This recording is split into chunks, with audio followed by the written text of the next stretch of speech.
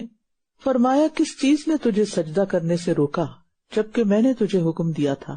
وہ بولا میں اس سے بہتر ہوں، یعنی انسان سے، مجھے تو نے آگ سے پیدا کیا اور اسے مٹی سے بنایا۔ بات یہ کہ اللہ تو اللہ ہے، وہ جو چاہے حکم دے سکتا ہے۔ بات افضل کی، برتر یا کمتر کی نہیں، بات یہ کہ جو کہا جائے وہ کر لو، آگے سے حجتیں نہیں۔ اور ویسے بھی شیطان آدم علیہ السلام سے بہتر تو تھا ہی نہیں، کیونکہ جو شرف اللہ نے آدم کو دیا کہ اپنے ہاتھ سے ان کو بنایا، وہ کسی اور کو نہیں ملا۔ اور آگ مٹی سے بہتر بھی نہیں، کیونکہ آگ تو بنی ہوئی چیزوں کو بھی جلا دیتی ہے، ختم کر دیتی ہے، جبکہ مٹی جو ہے وہ چیزوں کو گرو کرتی ہے۔ اور سب سے پہلے عقلی قیاس سے کام لینے والا یہ ابلیس ہی تھا کہ اپنے خیال سے کام لیتے ہوئے اس نے اللہ کے حکم کا انکار کر دیا۔ فرمایا تو یہاں سے اتر جا، بس تجھے کوئی حق نہیں کہ تو اس میں تکبر کرے، لہٰذا نکل جا، بے شک تو ذلیل ہونے والوں میں سے ہے۔ اللہ بڑا ہے نا، کبریائی اللہ کی چادر ہے۔ حدیث میں آتا ہے رسول اللہ صلی اللہ علیہ وسلم نے فرمایا عزت اس کی ازار ہے اور کبریائی اس کی ردا اوپر کی چادر ہے۔ اللہ تعالیٰ فرماتے ہیں جو ان میں سے ایک بھی مجھ سے چھیننے کی کوشش کرے گا میں اسے آگ میں پھینکوں گا۔ تو شیطان نے تکبر کیا، تو اللہ تعالیٰ نے فرمایا تجھے کوئی حق نہیں کہ تو اس میں تکبر کرے۔ تو تکبر کی وجہ سے شیطان سے جنت میں رہنے کا شرف چھین لیا گیا۔ تکبر انسان کو گناہوں کی طرف لے جاتا ہے۔ تکبر کی وجہ سے انسان حق کا انکار کر دیتا ہے اور اس کے لیے کوئی جسٹیفیکیشن تلاش کر لیتا ہے، لیکن الٹیمیٹلی نتیجہ انتہائی خطرناک ہوتا ہے کہ جو تکبر کرتا ہے اور جتنا تکبر کرتا ہے اتنا ہی لوگوں میں ذلیل کیا جاتا ہے، جیسے فرعون، اس کا انجام کتنا خطرناک ہوا۔ تکبر انسان کی ساری کوششوں اور اعمال کو ضائع کر دیتا ہے۔ 4 لفظ جو ہیں یہ بڑے ہلاک کرنے والے ہیں۔ انا، لی، اندی، نحنو۔ ابلیس نے کہا تھا انا خیر منہ، انا کا شکار ہوا۔ فرعون نے کہا تھا الیس لی ملک مصر، کیا میرے لیے مصر کی بادشاہت نہیں؟ قارون نے کہا تھا قال انما اوتیتہ علی علم عندی، یہ سب کچھ مجھے میرے علم کی بنیاد پر دیا گیا ہے، اس علم کی بنیاد پر جو میرے پاس ہے۔ اور قوم سبا کی تباہی کس سے ہوئی؟ نحن اولو قوت، ہم بڑی قوت والے ہیں۔ تو قرآن مجید میں جتنی بھی مثالیں ملتی ہیں اس سے پتہ چلتا ہے کہ جن قوموں نے، جن افراد نے تکبر کیا وہ ذلیل و خوار ہو کر رہے۔ اس لیے پناہ مانگنی چاہیے اس چیز سے، اور انسان کو ہمیشہ اپنی غلطیاں اور کوتاہیاں اور کمیاں یاد رہنی چاہیے اور عاجزی اختیار کرنی چاہیے۔ اس نے کہا مجھے اس دن تک مہلت دے جب لوگ قبروں سے اٹھائے جائیں گے۔ فرمایا بے شک تو مہلت دیے جانے والوں میں سے ہے۔ اس نے دعا کی، اللہ نے دعا قبول کر لی۔ اگر ابلیس کی دعا قبول ہو سکتی ہے تو کسی گنہگار سے گنہگار انسان کی بھی دعا قبول ہو سکتی ہے۔ اس لیے کبھی بھی دعاؤں کی قبولیت سے مایوس نہ ہو، مانگتے رہیں اللہ سے۔ اس نے کہا چونکہ تو نے مجھے گمراہ کیا ہے تو میں بھی ضرور ان کو گمراہ کرنے کے لیے تیرے سیدھے رستے پر بیٹھوں گا۔ ابلیس نے گمراہ ہونے کا سارا قصور اللہ کے ذمہ لگا دیا اور اپنے اختیار کی نفی کی کہ میرا تو کوئی قصور نہیں، قصور آپ کا ہے۔ جو لوگ یہ سوچتے ہیں کہ ہمارا تو کوئی اختیار ہی نہیں، اللہ چاہے گا تو ہم نماز پڑھ لیں گے، اللہ ہی نہیں چاہتا کہ ہم قرآن پڑھیں، ہماری تو قسمت میں یہ نہیں، بھئی آپ نے کہاں سے قسمت پڑھ لی؟ اور کیسے آپ کو پتا چلا کہ اللہ نہیں چاہتا؟ کیا واقعی اللہ بندوں کے لیے نہیں چاہتا کہ ان کو ہدایت ملے؟ یہ ہمیشہ بہانہ ہوتا ہے انسان کا جو قسمت کو بلیم کر دیتا ہے اپنی کوتاہیوں اور کمزوریوں پہ پردہ ڈالنے کے لیے۔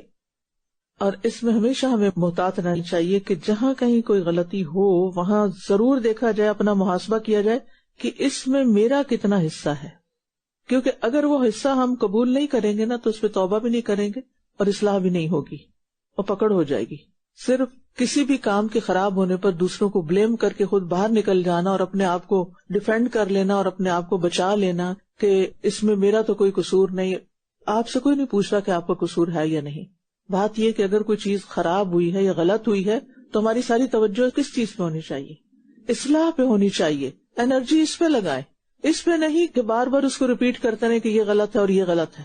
جو غلط ہے وہ سب کو نظر آ رہا ہے غلط ہے، اب اس کو درست کرنا ہے۔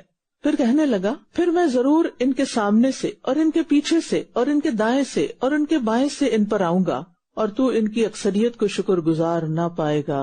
یہ ہے ابلیس کا سب سے بڑا مقصد کہ انسان کو رب کی نعمتوں کا شکر ادا نہ کرنے دے، وہ نعمتوں کا انکار کرے اور شکر ادا نہ کرے۔ شیطان غیب نہیں جانتا تھا کہ اکثریت ناشکری ہوگی، اس نے تو گمان کیا تھا، اور اس نے اپنا ایک ٹارگٹ سیٹ کیا کہ میں یہ کروں گا، اور ابلیس کا گمان سچ ہو گیا، کیونکہ دشمن تو ہمیشہ برا ہی چاہتا ہے۔ اب یہ ہم پر ہے کہ ہم اپنے کسی حاسد اور دشمن کے گمان کو اپنے بارے میں سچا ہونے دیتے ہیں یا نہیں۔ یہاں ایک اور بات یہ کہ ابلیس نے ساری جہتوں کا ذکر کیا، اوپر کا ذکر نہیں کیا، ٹھیک ہے، فوق کا ذکر نہیں کیا، کیونکہ رحمت اوپر سے نازل ہوتی ہے۔ اس سے یہ پتہ چلتا ہے کہ ابلیس چاروں طرف سے بھٹکاتا بھی رہے، لیکن اگر اللہ کی رحمت آپ کے ساتھ ہے تو ابلیس کا کوئی وار آپ پہ نہیں چلے گا۔ فرمایا یہاں سے نکل جا، مذمت کیا ہوا، رحمت سے دور کیا ہوا، جو کوئی ان میں سے تیری پیروی کرے گا تو میں ضرور تم سب سے جہنم کو بھر دوں گا، اور اے آدم تم اور تمہاری بیوی جنت میں رہو، پھر تم دونوں جہاں سے چاہو کھاؤ، اور اس درخت کے قریب نہ جانا ورنہ تم دونوں ظالموں میں سے ہو جاؤ گے۔ اللہ سبحانہ تعالیٰ صرف حرام چیز سے نہیں منع کرتا بلکہ حرام کے قریب جانے سے بھی روکتا ہے، وَلَا تَقْرَبَا هَٰذِهِ الشَّجَرَةَ، کیونکہ انسان جب حرام کے قریب آس پاس رہتا ہے تو پھر کسی وقت پھسل کے اس میں گر بھی سکتا ہے۔ پھر شیطان نے ان دونوں کو وسوسہ ڈالا تاکہ ان کے لیے ان کی شرمگاہیں ظاہر کر دے جو ان سے چھپائی گئی تھیں، اور کہنے لگا تمہارے رب نے تمہیں اس درخت سے اس لیے روکا کہ کہیں تم دونوں فرشتے نہ بن جاؤ یا ہمیشہ رہنے والوں میں سے نہ ہو جاؤ، یعنی ان سے جھوٹ بول کے انہیں دھوکہ دیا اور انہیں پھسلایا۔ یہاں وسوسے کا ذکر ہوا ہے کہ یہ کام اس نے کیسے کیا، وسوسہ ڈال کر، سوچ منفی کر کے، نیگیٹو بنا کے۔ یعنی شیطان جب انسان کو گمراہ کرنا چاہتا ہے تو اس کا پہلا حملہ انسان کے خیالات پر ہوتا ہے، وہ کسی طرح اس کے خیالات میں تبدیلی لاتا ہے، اس کی سوچ بدلتا ہے، اور جب انسان کی تھنکنگ نیگیٹو ہو جاتی ہے تو پھر شیطان کو کام کرنے کا موقع مل جاتا ہے۔ وسوسہ تاریکی کی ابتدا ہوتی ہے، کسی بھی گمراہی اور اندھیرے کی طرف جانے کی، اور برائی کو خوشنما بنا کر پیش کرنا بھی ابلیس کا ہتھیار ہے۔ یعنی ایک وسوسہ ڈالتا ہے اور پھر کیا خیال ڈالتا ہے کہ بری چیز کو خوبصورت بنا کے دکھاتا ہے، اور یہ شیطان کا بہت بڑا کام ہے۔ اور پھر ایک اور اس کا ہتھ کنڈا کیا ہے کہ انسان کی حیا ختم کرتا ہے، کیونکہ یہاں آدم علیہ السلام اور حوا علیہ السلام کے جب لباس اتروا لیے گئے تو یہ بھی شیطان کا مقصد تھا کہ ان کو بے لباس کیا جائے۔ لباس انسان کی عزت ہوتا ہے، اور بے لباس ہونا جو ہے اس میں کوئی عزت نہیں، اور شیطان نے یہی کیا۔ یعنی بے حیائی اور فحاشی شیطان کے ہتھ کنڈوں میں سے ایک ہے، اور اس نے ان دونوں سے قسمیں کھائیں کہ بے شک میں تمہارے خیر خواہوں میں سے ہوں۔ جھوٹی قسمیں، دل میں کچھ تھا اوپر کچھ، سراسر منافقت، اور سب سے پہلے جھوٹی قسم کھانے والا یہی ابلیس تھا۔ بس اس نے ان دونوں کو دھوکے سے مائل کر لیا، یعنی دھوکہ دیا اور اپنی طرف کر لیا۔ پھر جب ان دونوں نے اس درخت کو چکھ لیا تو ان کی شرمگاہیں ان پر ظاہر ہو گئیں، اور وہ اپنے اوپر جنت کے پتے چپکانے لگے، اور ان کے رب نے ان کو پکارا، کیا میں نے تمہیں اس درخت سے روکا نہ تھا اور تمہیں کہا نہ تھا کہ شیطان تمہارا کھلا دشمن ہے؟ انسان فطرتاً باحیا پیدا ہوا ہے، ننگا ہونا انسانی فطرت کے خلاف ہے۔ اسی لیے آپ دیکھیں کہ کسی انسٹرکشن کے بغیر جب ان کا لباس اتروا لیا گیا تو انہوں نے اپنے آپ کو فوراً ڈھانکا اور پتوں سے ڈھانکا۔ ننگا رہنا جانوروں کی فطرت ہے، کیونکہ ان کو بنایا ہی ایسے گیا ہے۔ لہذا انسان کو لباس کے معاملے میں بھی اللہ تعالیٰ کی اطاعت کرنی چاہیے، خاص طور پر خواتین۔ ایسا لباس نہ پہنے جو شیطان کو خوش کرے اور رحمان کو ناراض کرے۔ ہم بعض اوقات لوگوں کی پسند پہ چلنے کے لیے اور لوگوں کو خوش کرنے کے لیے ہم ان جیسا سٹائل جو دیکھتے ہیں بغیر سوچے سمجھے اپنا لیتے ہیں۔ مثلا حجاب کس طرح لیتے ہیں، جیسے لوگ پسند کریں گے، یہ جو میرے لیے کنوینئنٹ ہوگا، چاہے وہ حیا کے تقاضے پورے کر رہا ہے یا نہیں۔ اب مثال کے طور پر آپ دیکھیں قرآن مجید میں واضح طور پر خواتین کے لیے جو حکم ہے وہ کیا کہ اپنے گریبان ڈھانکے، یعنی اپنے سینے چھپا کے رکھیں۔ اس کا یہ مطلب نہیں کہ باقی سر نہ چھپائیں یا باقی جسم ننگا کر دیں، اس میں خاص سینے کی بات اس لیے کی کیونکہ یہ عورت کا حسن ہوتا ہے اور مرد کے لیے اس میں اٹریکشن ہے، لہٰذا اس کو چھپانے کے لیے کہا گیا۔ کوئی بھی حجاب آپ جو باہر پہن کر نکلے تو میک شور کہ آپ کا بریسٹ جو ہے وہ پوری طرح کورڈ ہے. اس طرح حجاب نہ لے کہ ایک طرف سے کورڈ ہے اور آدھی ننگی ہے، یا پھر یہ کہ گردن ننگی ہو رہی ہے یا سائڈ سے آپ کی شیپ ننگی ہو رہی ہے. شیطان اس طرح کے سٹائل آپ کو خوبصورت بنا کے دکھاتا ہے. تو شیطان کا کام یہی ہے کہ وہ برائی کو مزین کرے اور جو صحیح چیز ہے اس کو نظروں میں چھوٹا کرے. دونوں پکار اٹھے، اے ہمارے رب، ہم نے اپنی جانوں پر ظلم کیا، اور اگر تو نے ہمیں نہ بخشا اور ہم پر رحم نہ کیا تو ہم ضرور خسارہ پانے والوں میں سے ہو جائیں گے. اب آدم اور ابلیس کا فرق صاف واضح ہے. ابلیس نے جان بوجھ کے نافرمانی کی، آدم علیہ السلام سے بھول ہوئی. ابلیس سے جب باس پرس ہوئی تو اس نے اعتراف کرنے کی بجائے تکبر کیا اور اکڑ بیٹھا اور دلیلیں دینے لگا. آدم علیہ السلام سے بھول ہوئی تو انہوں نے اعتراف کر لیا اور اللہ کے ہاں توبہ کر لی.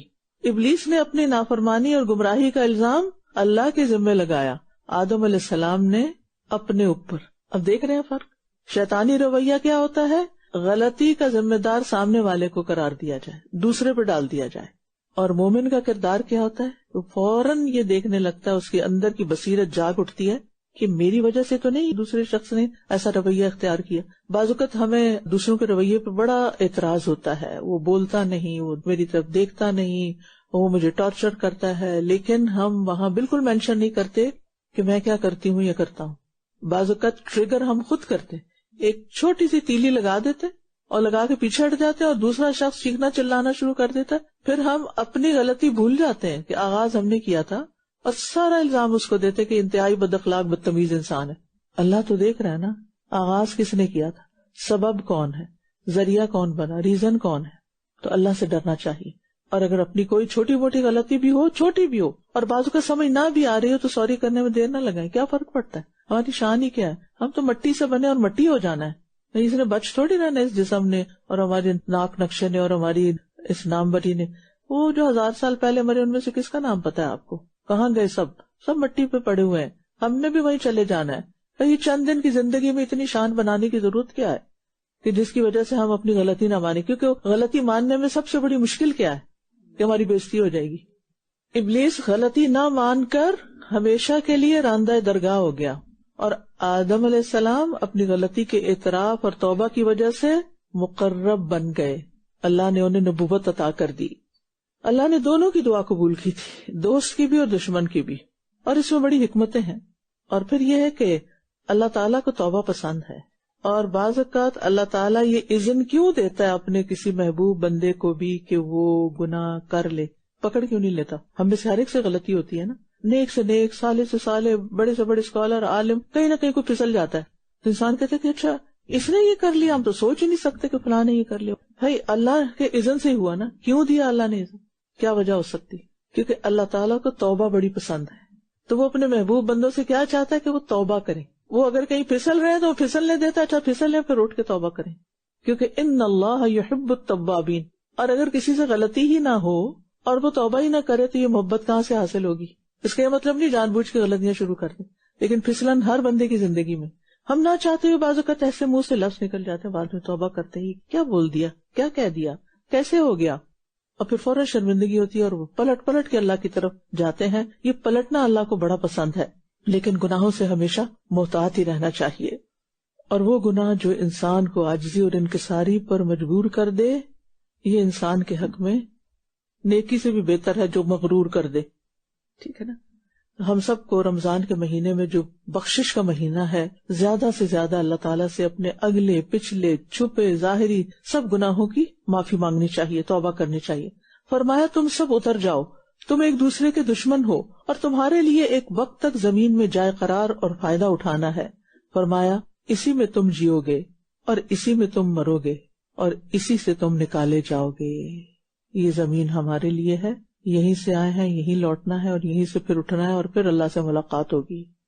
یا بنی آدم قد انزلنا علیکم لباسا یواری سوآتکم وریشا ولباس التقوی ذالک خیر ذالک من آیات اللہ لعلہم یذکرون. يا بني آدم لا يفتننكم الشيطان كما أخرج أبويكم من الجنة ينزع عنهما لباسهما ليريهما سوآتهما إنه يراكم هو وقبيله من حيث لا ترونهم إنا جعلنا الشياطين أولياء للذين لا يؤمنون وإذا فعلوا فاحشة قالوا وجدنا عليها آباءنا والله أمرنا بها قل إن الله لا يأمر بالفحشاء أتقولون على الله ما لا تعلمون قل أمر ربي بالقسط وأقيموا وجوهكم عند كل مسجد وادعوه مخلصين له الدين كما بدأكم تعودون فريقا هدى وفريقا حق عليهم الضلالة إنهم اتخذوا الشياطين أولياء من دون الله ويحسبون أنهم مهتدون يا بني آدم خذوا زينتكم عند كل مسجد وكلوا واشربوا ولا تسرفوا إنه لا يحب المسرفين. اے بنی آدم، ہم نے تم پر لباس اتارا ہے جو تمہاری شرمگاہیں چھپاتا ہے اور زینت کا ذریعہ بھی ہے، اور تقوی کا لباس سب سے بہتر ہے. یہ اللہ کی نشانیوں میں سے ہے تاکہ وہ نصیحت حاصل کریں. دشمن نے جنت میں لباس اتروا دیا تھا، اللہ نے دنیا میں لباس کی تدبیر سکھا دی. لباس ایک ظاہری ہوتا ہے اور ایک باطنی.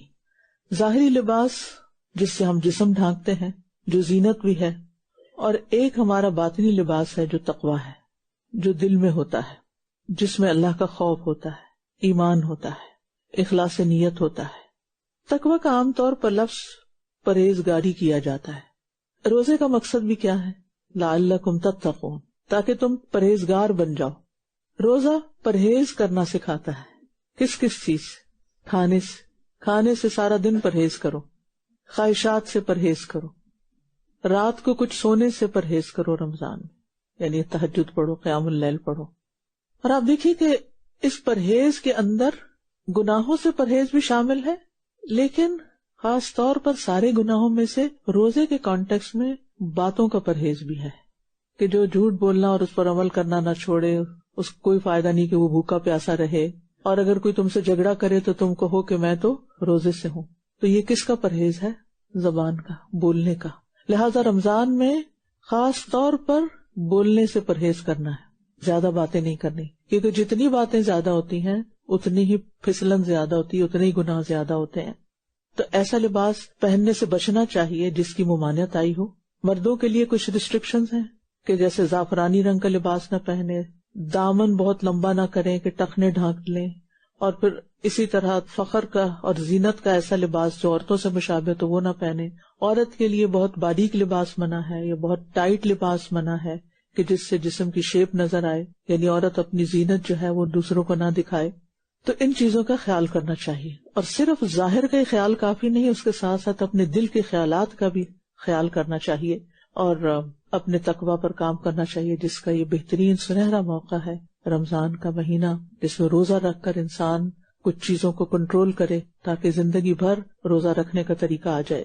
اے بنی آدم، شیطان ہرگز تمہیں فتنے میں نہ ڈالے جیسا کہ اس نے تمہارے والدین کو جنت سے نکلوا دیا تھا. اس نے ان دونوں سے ان کا لباس اتروا دیا تاکہ وہ انہیں ان کی شرمگاہیں دکھائے.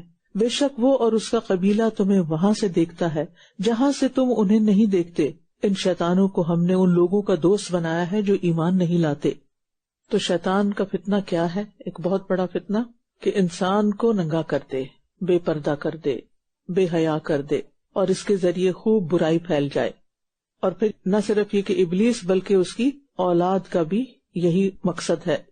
پچھلی قوموں پر عذاب آنے کی ایک وجہ خواتین کا تبرج بھی تھا. تبرج کہتے ہیں اپنے حسن اور اپنے فگرز اور اپنے آپ کو نمایاں کرنا، ظاہر کرنا. اور جب وہ کوئی بے حیائی کا کام کرتے ہیں تو کہتے ہیں کہ ہم نے اپنے آباء و اجداد کو اس پر پایا اور اللہ نے ہمیں اس کا حکم دیا ہے. کہہ دیجئے بے شک اللہ بے حیائی کا حکم نہیں دیتا. کیا تم اللہ پر وہ کچھ کہتے ہو جو تم جانتے نہیں؟ یہاں پر اپنے غلط فعل کی پھر ایک اور توجیہ کرتے ہوئے ہم دیکھتے ہیں لوگوں کو، اور وہ کیا؟ ہمارے بڑے بھی تو ایسے ہی کرتے تھے، یعنی دوسروں پہ ڈال دیتے ہیں اور پھر اللہ پہ ڈال دیتے ہیں. اللہ نے اس کا حکم دیا. بھئی اللہ نے کہاں حکم دیا؟ اللہ تو بے حیائی کا حکم دیتا ہی نہیں. تو مشرکین نے اپنی بے حیائی پر قائم رہنے کے 2 عذر پیش کیے. ان تمام کاموں میں جو اللہ کی نافرمانی کے ہوں، باپ دادا کے نقش قدم پر چلنا چھوڑ دینا چاہیے. باپ دادا کے طریقوں پہ چلنا دلیل نہیں ہے، اور خاص طور پر اگر وہ قرآن و سنت کے حکم سے ٹکراتے ہوں. اور پھر یہ کہ انہوں نے کہا کہ اللہ نے حکم دیا. بھائی کسی پیغمبر نے ایسا کچھ نہیں کہا. پھر تمہیں کہاں سے پتا چلا کہ اللہ نے یہ کہا ہے؟ کہہ دیجئے میرے رب نے تو انصاف کا حکم دیا ہے، اور یہ کہ ہر نماز کے وقت اپنے رخ سیدھے رکھو اور دین کو اسی کے لیے خالص کرتے ہوئے اسے پکارو. جس طرح اس نے تمہاری ابتدا کی تھی ویسے ہی تم اس کی طرف لوٹو گے. جہاں سے آئے ہو نا وہیں واپس جانا ہے. ایک گروہ کو اس نے ہدایت دی اور ایک گروہ پر گمراہی چشمہ ہو گئی. بے شک انہوں نے اللہ کو چھوڑ کر شیطانوں کو سرپرست بنا لیا اور یہ سمجھتے ہیں کہ یہ ہدایت یافتہ ہیں. انسان کے لیے یہ ایک بہت بڑی سزا ہے کہ وہ گمراہ ہو اور پھر شیطان اسے یہ یقین دلا دے کہ وہ سیدھے راستے پر ہے. انسان اپنی گمراہی کو ہدایت سمجھے، یہ بدترین دھوکہ ہے. اور ویسے بھی آپ دیکھیے کہ انسان کام وہ کرے جو جہنم میں لے جانے والے اور توقع وہ رکھے جنت میں جانے کی، تو یہ تو اپنے آپ کو دھوکہ دینے والی بات ہے نا. انسان یا ہدایت پہ ہوتا ہے یا گمراہی پر، تیسرا کوئی رستہ نہیں ہے. یعنی آپ 2 لینز میں بیک وقت چل سکتے ہیں. اے بنی آدم، ہر نماز کے وقت اپنی زینت اختیار کرو اور کھاؤ اور پیو اور اسراف نہ کرو. بے شک وہ اسراف کرنے والوں کو پسند نہیں کرتا. یہاں زینت سے مراد مکمل لباس ہے، یعنی اللہ کی عبادت میں کھڑے ہونے کے لیے صرف اتنا کافی نہیں کہ انسان صرف اپنا سطر چھپا لے. ضروری ہے کہ وہ اپنا لباس وہاں تک رکھے جہاں تک نماز کے لیے، مردوں کے لیے بھی اور عورتوں کے لیے بھی اپنے آپ کو ڈھانکنا ضروری ہے. اور مرد کے لیے لباس کی حد کیا ہے؟ کمر سے گھٹنوں تک، گھٹنے انکلوڈیڈ ہیں. اور عورت کے لیے نماز میں چہرے اور ہاتھوں کے سوا سارا بدن چھپانا، اور کپڑا باریک نہیں ہونا چاہیے جس سے بدن اور بال نظر آئیں. اور ایسا دوپٹہ وغیرہ بھی نہیں ہونا چاہیے کہ جو ہر رکوع اور سجدے میں نیچے جا گرے اور پھر آپ لپیٹیں اور سارا وقت اسی سے کھیلتے رہیں. تو نماز میں خشوع اختیار کرنا چاہیے. اور خشوع کیا ہے؟ سکوت، یعنی ٹھہر جانا، ساکت ہو جانا. اور یہاں جو بات اہم ہے وہ یہ کہ نماز صاف ستھرے لباس میں بھی ادا کرنی چاہیے کہ خذوا زینتکم.